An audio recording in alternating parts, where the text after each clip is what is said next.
Hi, and thanks for joining the latest in our series of quickfire videos. My name is Jeremy Cowan, and I'm editorial director and founder of VanillaPlus, the global voice for business and operations support systems.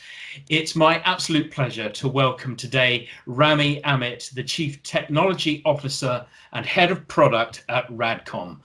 RADCOM, as many of you will know, are specialists in 5G ready, cloud native network intelligence solutions for telcos. And prior to joining RADCOM, Rami was Director of Engineering at Cisco NFV Business Unit, where he was responsible for Cisco's broadband solutions that are deployed by many top-tier CSPs. So welcome, Rami. It's really good to have you here. Thank you, Jeremy. Thanks for the intro. You say it's critical to use assurance in 5G.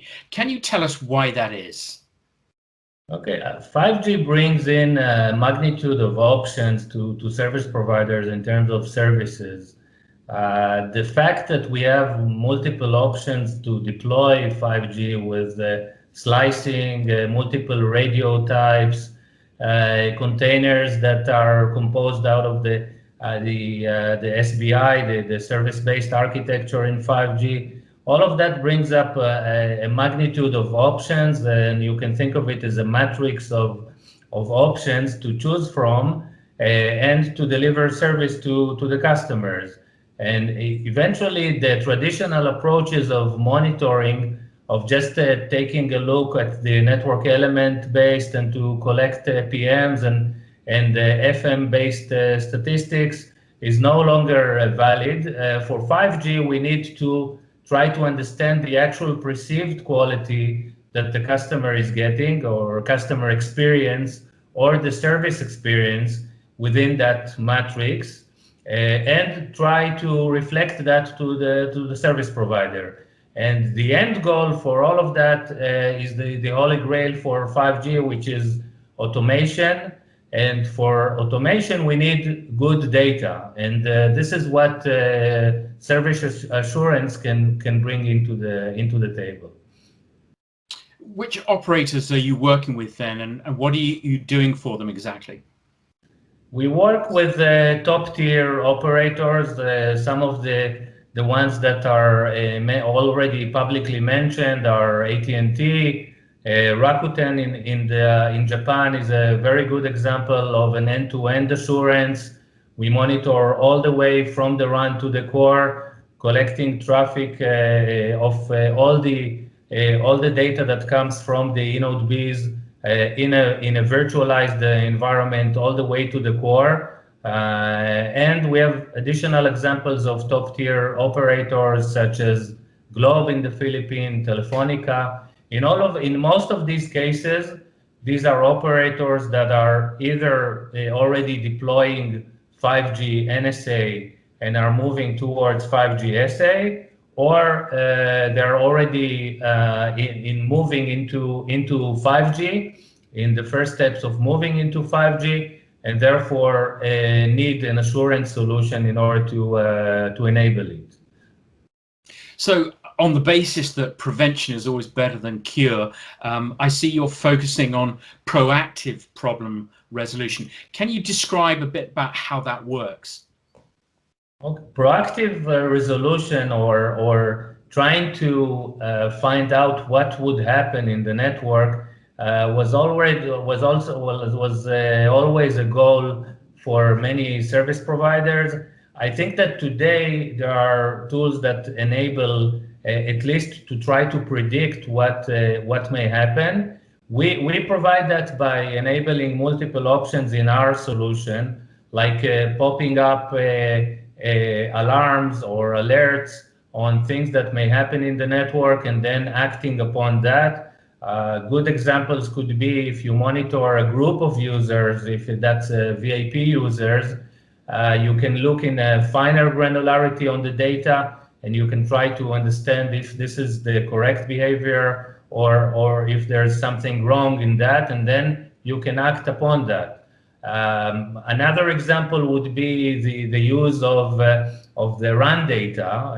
For example, in Rakuten, as I mentioned, we're monitoring end-to-end run to core. So we're collecting a lot of data in real time, and we can act upon that data. So if we see trends that are apparent on specific users, like low RSRP levels or other measures that may indicate a problem or potential problem to the user, we may correlate that. We can correlate that with other things that we're seeing in the network, like low voice over IP quality, if it's a Volta service or things that are similar to that. And by that, try to pop up an alert or to indicate that to the users of the network in order to proactively close the loop. Now, closing the loop is a challenge in this industry, and we believe that by providing good data to the hands of the operator, eventually we'll be able also to close the loop and to do the holy grail of closed loop assurance. Mm. Finally, I gather you're using AI and machine learning to find anomalies in the network. How are telcos actually benefiting from these technologies today? Doing anomaly detection, I think, is one of the first steps when you use machine learning and AI. We use that a lot today in order to look at things like release causes or errors that are apparent in each of the protocols. So we basically scan all of the protocols that we monitor in the core. It's not just protocols, but other types of KPIs. And we try to find the anomalies in the pattern. So we start by allocating or calculating baselines on the data. Baselines could be calculated with using multiple types of algorithms in order to compare what's the right way per KPI or per release cause that we're monitoring. And then by looking at these baselines, we're trying to find anomalies from the baseline and alert based on that criteria. This is found to be very useful in all of our deployments. I can say that we managed to find even the slightest change, which may indicate something that is really problematic in the network. And this is very valuable for the customer experience teams, to the networking teams, and to other teams within the service operator, within the service providers. I see. Well, Rami, we've covered a fair bit of ground in just a few minutes. Thanks very much for your time. Thank you very much, Jeremy. Happy to It's be. been great to have you here, and thank you, ladies and gentlemen, wherever you are. Until the next time we have another quickfire video, bye for now. Thank you.